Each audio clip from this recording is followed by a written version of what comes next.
Would you like to know the method? Well, you, my friend, have come to the right place. For years, people have wanted to know the method to the perfect dab, but no one knows. What if I told you that there is a way to get a perfect dab every single time? Would you believe me? The method that I'm about to tell you is undiscovered,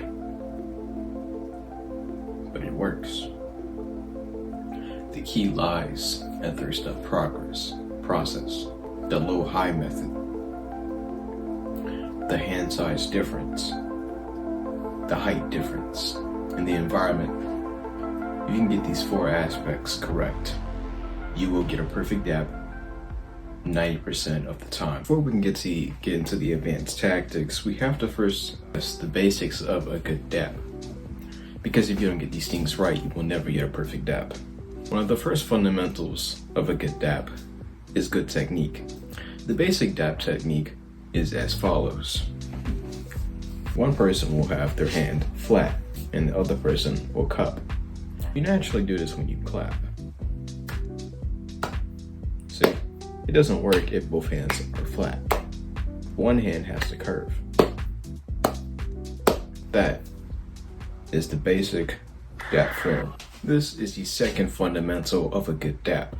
There needs to be somewhat of a hand size difference between you and your dabbing partner, otherwise your dab capacity will be capped. To get that crisp clap, to get that heavenly dab, there needs to be a size difference in hands. This is typically why in most dab videos you'll see a slight height difference between the two dab partners, because this makes it easier to get that hand size difference. And again, the quality of your dab is going to be capped by the difference in hand size. So to make things easy on yourself, try to go for a hand size difference of around 1 to 2 inches. Now for the third and most overlooked fundamental of dab technique. And this is how relaxed you are when you are dabbing your partner. Many beginners to dabs tend to be just too freaking dense when they're trying to dab up each other. A little bit of tension can be okay, but for the ideal dab, you want to tense up in the beginning of the dab and relax right before you make impact to get that perfect dab. So when you're going for a dab, try to find the sweet spot between relaxed and tense. Now that you understand the fundamentals, let's get into the execution. When you're executing a dab, there is one more thing that's overlooked that does matter a lot, and this is your environment. The reason why your environment matters is because it caps out the extent to which your dab can echo.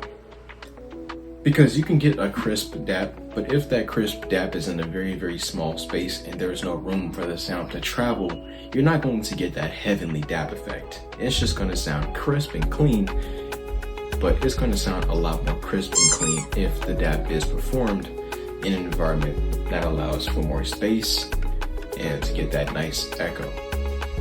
A true heavenly dab can never be performed in a shady environment, so keep this in mind. Congratulations, my friend. You now know everything there is to know about the dab fundamentals and what you'll need to know to get a heavenly dab. Now, even with you knowing all this information, you are not guaranteed to get a heavenly dab the next time you try. This is a process that requires trial and error, but I promise you, if you apply the tips I've told you in this video, you will get a perfect dab sooner than later. You just have to be patient and keep trying.